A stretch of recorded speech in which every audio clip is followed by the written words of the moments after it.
आज की इस वीडियो में हम बात करेंगे कि उस एपिसोड के अंदर हुआ क्या और कहानी कहां पे जा रही है। सीरियसली स्पीकिंग, लोकी का फर्स्ट एपिसोड मुझे इतना ज्यादा अच्छा लगा कि मैं आपको बता नहीं सकता एंड मैं बहुत ज्यादा एक्साइटेड हूं शो को देखने के लिए। Now without wasting any more time, let's begin this video.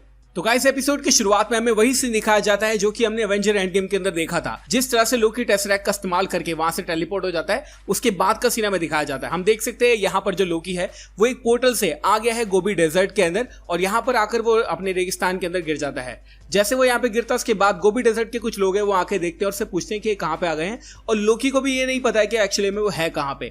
यहाँ पर वो उनसे बोलना शुरू करता है कि मैं लोकी हूँ और मैं ये हूँ और मैं वो हूँ। आपको पता है लोकी का अंदाज किस तरह से है, और ये लोकी 2012 वाला लोकी ही है, यानी अभी भी ये पूरी की पूरी दुनिया पर यानी कि अर्थ पर कब्जा करना चाहता है। तो वही लोकी हमें सीरीज के अंदर देखने को मिल रहा है। जैसे ही लोकी यहाँ पे पहुंचता है उसके पीछे पीछे आते हैं यहाँ पे TVA वाले, और यहाँ पर TVA के जो ऑफिसर्स हैं वो यहाँ पर आकर सबसे पहले टेसरैक्ट को देखते हैं और वो समझ जाते हैं कि टाइमलाइन में कुछ ना कुछ गड़बड़ तो हुई है, और एक्चुअली में इस टाइमलाइन की गड़बड़ का जिम्मेदार है लोकी। तो यहाँ पर वो लोकी को पकड़ने आए हैं। और TVA के बारे में अगर आप नहीं जानते हैं तो हमने बहुत बार बात की है कि TVA का फुल फॉर्म है टाइम वेरिएंस अथॉरिटी, और ये उन लोगों को पकड़ते हैं या फिर उन लोगों को ठीक करते हैं जिन्होंने टाइमलाइन के अंदर कोई गड़बड़ की हो। यहाँ पर आकर वो देखते हैं कि लोकी जो है टेसरैक्ट का इस्तेमाल करके इधर आ गया है और टाइमलाइन में गड़बड़ हो सकती है, इसलिए वो क्या करते हैं, लोकी को यहाँ से कैप्चर कर लेते हैं। और जो यहाँ पे इनके ऑफिसर होते हैं वो अपने एक तरह के गैजेट का इस्तेमाल करके, जिसके अंदर क्रोनो पार्टिकल्स हैं, डेफिनेटली इसके अंदर क्रोनो पार्टिकल्स हैं, उसका इस्तेमाल करके इस टाइमलाइन को इरेज कर देते हैं। हम देखते हैं अगले सीन के अंदर वो लोकी को पकड़ कर ले जाते हैं और यहाँ पर लोकी के ऊपर जब वो हमला करता है तो पता चलता है कि टाइम वेरिएंस अथॉरिटी के जो लोग हैं उनके पास स्पेशल पावर्स हैं, वो टाइम को मैनिपुलेट कर सकते हैं। और जब वो लोकी को अपनी छड़ी से मारते तो लोकी जो है वो बहुत ज्यादा स्लो हो जाता है, लेकिन वो बिल्कुल भी स्लो नहीं होती। वो अपनी पावर्स का इस्तेमाल करके, यानी टाइम वेरिएंस अथॉरिटी की पावर्स का इस्तेमाल करके उसको एक पट्टा पहनाती है और उसको यहाँ से पकड़ कर ले जाती है। दोबारा मैं आपको बताना चाहूंगा कि टाइम वेरिएंस अथॉरिटी एक टाइम को कंट्रोल करने की अथॉरिटी है, यानी अगर टाइम में कुछ भी गड़बड़ होगी तो उनकी जिम्मेदारी बनती है कि उसको सही करा जाए। तो हम देखते हैं यहाँ से वो लोकी को उठाकर ले जाते हैं और इस टाइमलाइन को वो इरेज कर देते हैं। साथ साथ यहाँ से वो टेसरैक्ट को भी लेके चले जाते हैं। अब अगर कहीं से आप गौर से देखेंगे तो यहाँ पर ये जो डिवाइस है जिसका इस्तेमाल करके ये लोग टाइम को इरेज कर रहे हैं, मेरे हिसाब से ये क्रोनोमीटर है। और यहाँ पर हम देख सकते हैं इसके अंदर पर्पल कलर के पार्टिकल्स हैं और ये होने वाले हैं क्रोनो पार्टिकल्स। और ये पर्पल कलर के इसलिए हैं क्योंकि कहीं ना कहीं ये कैंग द कॉन्करर से इंस्पायर्ड हैं। जैसे कि आप जानते हैं कि इस शो का जो मेन विलन है वो है कैंग द कॉन्करर, तो शायद यही से इंस्पायर हो सकता है, क्योंकि आप देख सकते हैं जो क्रोनो पार्टिकल्स हैं उनका कलर पर्पल है और कैंग द कॉन्करर्स की जो पावर्स हैं उनका कलर भी पर्पल होता है। तो यहाँ से हम कनेक्शन बना सकते हैं कि इस शो का मेन विलन है कैंग द कॉन्करर। टीवी के अंदर जाने के बाद हम देख सकते हैं यहाँ पे हमें फर्स्ट ऑफ ऑल एक स्क्रल देखने को मिलता है, और टीवी में आने के बाद पता चलता है लोकी को यहाँ पर सारे के सारे जो लोग हैं वो टाइम को अच्छे से मैनेज करते हैं। और यहाँ पर मिस मिनट्स जो है, जो एक कार्टून कैरेक्टर, उसको अच्छे से समझाती भी है कि एक्चुअली में यहाँ पे चल क्या रहा है। तो यहाँ पे हम देखते हैं कि लोकी को इंटेरोगेशन रूम में ले जाने से पहले लोकी का पूरा चेकअप किया जाता है। सबसे पहले उसके कपड़े चेंज किए जाते हैं जो कि एक रोबोट करता है। I like this scene. उसके बाद हमें दिखाया जाता है कि वो सीन जहाँ पे हमने ट्रेलर के अंदर वो चीज़ देखी थी, जहाँ पे हम गौर से देख सकते हैं कि लोकी जो भी चीज़ें कहेगा उसका एक रिटर्न रिकॉर्ड रखा जाता है TVA के अंदर, क्योंकि अब उसको कैप्चर कर लिया गया है तो उनकी जिम्मेदारी बनती है कि सारी की सारी चीज़ें उनको पता हो। तो लोकी जो भी यहाँ पे बोलता है वो बंदा प्रिंट करके दे देता है। इसके बाद अगले सीन में हमें दिखाया जाता है जहाँ पर लोकी का ऑरा चेक हो रहा होता है, और अगर आप गौर से देखेंगे तो यहाँ पे इस फोटो के अंदर उसका जो ऑरा है वो लगभग ब्लू कलर का है, और वो ब्लू कलर का इसलिए क्योंकि वो एक फ्रॉस्ट जायंट है। तो अब भी हम यहाँ पे देख सकते हैं कि TVA को उसके बारे में सब कुछ पता चल चुका है। अगले सीन में हम देखते हैं कि उस गैलरी में जो लोकी है वो आ जाता है, अपनी टिकट लेता है। उसके बाद हमें एक कार्टून दिखाया जाता है मिस मिनट्स का, जो कि समझाती है कि TVA किस तरह से काम करता है। और ये कार्टून बहुत ज़्यादा अमेजिंग है, जिसमें हमें फाइनली मल्टीवर्स के बारे में थोड़ा सा बताया जाता है। तो बेसिकली जो हमारी कैरेक्टर है मिस मिनट्स वो समझाती है कि मल्टीवर्स में एक टाइमलाइन चलती है जिसको हम प्राइम टाइमलाइन कहते हैं। उस टाइमलाइन के अंदर अगर कोई गड़बड़ करता है या फिर कोई भी वेरिएंट गड़बड़ करता है, उसको सही करने का काम TVA का है। जहाँ पे हमें कार्टून दिखाया जाता है जो कि आराम से कोई भी समझ सकता है। फर्स्ट ऑफ ऑल हमें टाइम कीपर्स यहाँ पे दिखाए जाते हैं। जो 3 टाइम कीपर्स हैं उनके मैं नाम आपको बताता हूँ। ये एक्चुअली में जो कॉमिक्स था उसके हिसाब से थोड़ा सा अलग है, और मेरे ख्याल से जो हमारा TV शो होने वाला है यानी लोकी का TV शो, उसके हिसाब से जो टाइम कीपर्स होने वाले हैं वो टोटली अलग होने वाले हैं। तो गाइस, अगर टाइम कीपर्स की बात करें तो कॉमिक में 3 टाइम कीपर्स थे, उनके नाम मैं आपको बताना चाहूंगा। सबसे पहले हमें जो टाइम कीपर मेन था वो देखने को मिलता था, जिसका नाम था जेंथ, जो कि आप इस फोटो के अंदर देख सकते हैं लेफ्ट में है। उसके बाद मिडल में जो था उसका नाम था अस्त, और जो राइट साइड में था उसका नाम था वर्थ।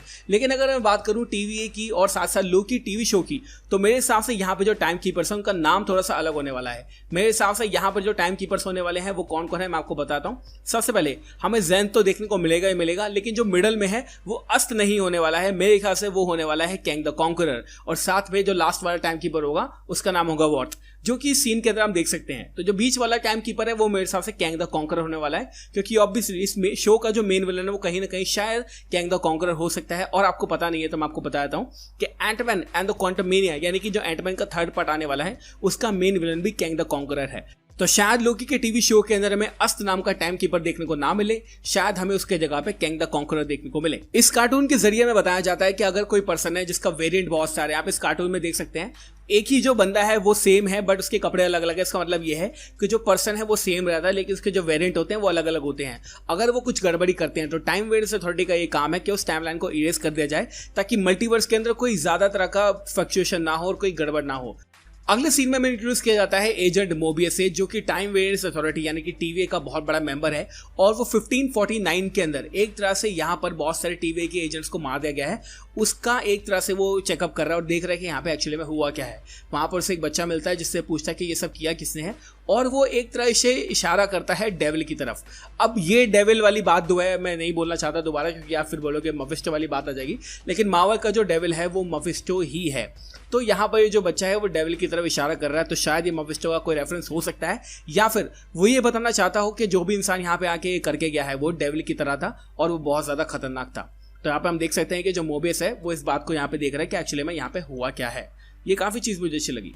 उसके बाद हम देख सकते हैं यहाँ पर जो मोबियस है उसको पता चलता है कि जो टाइमलाइन में गड़बड़ होने वाली है, इसलिए वो यहाँ से जाना चाहता है, और यहाँ पर वो फाइनली इस टाइमलाइन को छोड़कर चले जाते हैं। वहाँ पर जाके मिलता है मोबियस अब लोकी को, और यहाँ पर जो टीवीए का अथॉरिटी है यहाँ पर जो है वो टीवीए के अंदर जो लोकी का जो वेरिएंट है वो आ चुका है, और यहाँ पर से पूछा जा रहा है कि तुमने किया क्या था। तो बहुत ही अमेजिंग ये सीन है जिसमें लोकी ये बोलता है मैंने कुछ नहीं किया, और अपनी पावर्स को इस्तेमाल करने की कोशिश करता है, बट उसकी पावर्स यहाँ पे काम नहीं करती, क्योंकि टीवीए के अंदर कोई भी चीज़ें काम नहीं करती। टीवीए के जो मेंबर्स हैं वही सब चीज़ें मैनेज करते हैं। हम देखते हैं सीन के अंदर जो हमारी जज है वो पूछती है कि तुमने क्या क्या क्राइम किया है, जिस पर लोकी बोलता है मैंने कुछ नहीं किया है, और वो यहाँ से भागने की कोशिश करता है बट भाग नहीं पाता। This scene looks amazing. उसके बाद हम देख सकते हैं मोबियस कहता है जैसे कि मैं इसका इस्तेमाल करना चाहता हूं, तो यहाँ पे वो बोलते हैं कि तुम जो भी सोच रहे हो वो गलत सोच रहे हो, लेकिन मोबियस को समझाता है कि मैं इस वेरिएंट का इस्तेमाल करके जो भी चीज़ें हो रही हैं उनको सही कर सकता हूँ। तो यहाँ पर जो जज है वो बोल देते हैं कि हाँ चलो ठीक है तुम इसका इस्तेमाल कर सकते हो। उसके बाद हम देखते हैं कि यहाँ पर जो मोबियस है वो हमारे लोकी को टाइम थिएटर नाम की जगह पे ले जा रहा है। वहाँ पर उसकी टाइमलाइन को यानी कि पूरी चीज़ें जो उसने की हैं करने वाला है और कर चुका है, चाहे किसी भी टाइमलाइन के अंदर हो वो उसको दिखाई जाएगी। और शुरुआत के अंदर लोकी को ये चीज़ें दिखाई जाती है कि तुमने किया क्या है। तो यहाँ पर हम देख सकते हैं कि लोकी एक्सप्लेन करता है कि हाँ मैं यहाँ से निकलने के बाद में अर्थ पर साथ साथ एसगार्ड पर नाइन रेल्म पर कब्जा करना चाहता हूँ, और मोबियस से सिर्फ और सिर्फ ये चीज़ें पूछ रहा है कि तुम ये करना क्यों चाहते हो, तुमने अभी तक ऐसा सब कुछ क्यों किया है, और तुम एक्चुअली लोगों को मारते क्यों, ये झूठ क्यों बोलते हो। यहाँ पर लोकी और जो मोबियस की जो बात हो रही है काफ़ी ज़्यादा अच्छी है और काफ़ी ज़्यादा डीप कन्वर्सेशन है लोकी के कैरेक्टर डेवलपमेंट को लेकर। उसके बाद हमें सीन्स दिखाए जाते हैं एवेंजर्स मूवी से, जहां पर लोकी को कैप्चर किया गया था, और यहाँ पर हम देख सकते हैं कि लोकी काफी ज्यादा इंप्रेस्ड है क्योंकि टीवी के पास उसकी पूरी जानकारी है। This looks amazing. उसके बाद हमें एक सीन दिखाया जाता है जो कि ट्रेलर के अंदर तो कुछ और ही लग रहा था, लेकिन यहाँ पे उसकी एक्सप्लेनेशन में मिल चुकी है। आप अगर जानते नहीं है तो मैं आपको बताना चाहूंगा। डीबी कूपर नाम का एक बंदा था जो कि यूएस में प्लेन लेकर घुसा था, मतलब उसने एक प्लेन रिक्वेस्ट किया था, उसके बाद वो पैसा लेकर वहां से भाग गया था। तो यहाँ पर हमें एक्सप्लेन करके बताया जाता है कि एक्चुअली में जो डीबी कूपर था वो सेम लोकी यही था, और लोकी जो है वो थॉर से एक बैट हार गया था, और इस शर्त को सही करने के लिए उसने डीबी कूपर बनकर यहाँ से ये चीज किया था। और हमें फाइनली एक्सप्लेनेशन मिल जाती है कि डीबी कूपर आखिरकार गया कहाँ। उसके बाद जो मोबियस है वो लोकी को उसकी 2013 वाली टाइमलाइन दिखाता है जो कि थॉर द डार्क वर्ल्ड में हुई थी। मोबियस लोकी को ये समझाता है कि उसकी वजह से उसकी माँ यानी कि फ्रेगा की डेथ हुई थी, और यहाँ पर जो लोकी है वो बहुत ज़्यादा क्वेश्चन में आ जाता है, पूछता है कि ये सब हुआ कैसे है और ये हुआ कहाँ है। तो वहाँ पर जो मोबियस को समझाता है कि ये तुम्हारा असली वेरिएंट है, तुम दूसरे वेरिएंट हो, और असली वेरिएंट जो है उसकी कहानी कुछ और ही है। और हम देख सकते हैं कि जो लोकी है वो यहाँ पर मोबियस का जो डिवाइस है वो ले लेता है और यहाँ से भागने की कोशिश करता है। हम फाइनली देख सकते हैं कि जो लोकी है वो इस बात को समझ जाता है कि यहाँ पर टीवी के अंदर कोई भी चीज़ है वो काम नहीं करती है, और वो यहाँ से बाहर निकलने की कोशिश अब करने लग गया है।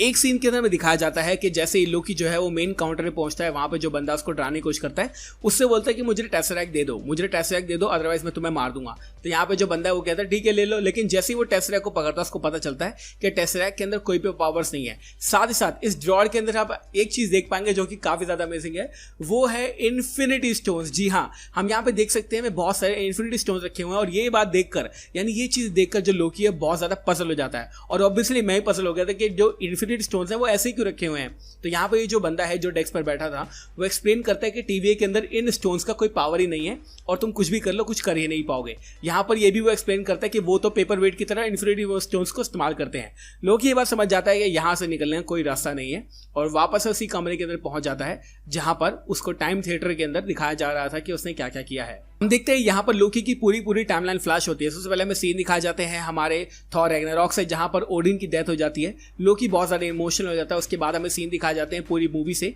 उसके बाद हमें इन्फिनिटी वॉर का सीन दिखाया जाता है जहां पर लोकी को मार दिया था थैनोस ने और ये सीन देखकर लोकी बहुत ज्यादा परेशान हो जाता है कि उसकी एक्चुअली में प्राइम टाइमलाइन के अंदर डेथ हो चुकी है और मैं सिर्फ और सिर्फ एक वेरिएंट ही हूँ और यहाँ पर उसकी जो टाइमलाइन है वो खत्म हो जाती है।